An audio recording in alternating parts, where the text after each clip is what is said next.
నన్ను క్షమించు ప్రభు అని అడుగు. నిజంగా ఆయన నీకు క్షమాభిక్ష పెడితే ఒక కొత్త అనుభవం వస్తుంది. ఆ అనుభవం ఏంటో తెలుసా? ఆత్మదేవుడు నీలో పనిచేస్తాడు. ఒకప్పుడు నీకు సరదాగా అక్కడ కూర్చోవాలనిపిస్తుంది, ఇప్పుడు అనిపించదు.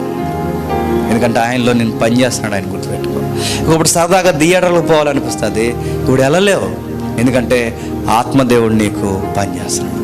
ఒకప్పుడు సరదాగా పనికి మాలిన ఈ బూతులు ఎటకారాలు మాట్లాడేవాడు, ఇప్పుడు మాట్లాడలేవు, నోరు జారలేవు. ఎందుకంటే నీలో ఆత్మదేవుడు పనిచేస్తాడు. ఒకసారి పాత జీవితం కొత్త జీవితం చెక్ చేసుకో. ఆ చెకింగ్లో నువ్వు అరే నేనా అని నీకు ఒక ఫీలింగ్ వస్తే గుర్తుపెట్టుకో, నీళ్ళు ఎవరు పనిచేస్తున్నారు తెలుసా? ఆత్మదేవుడు పనిచేస్తాడు.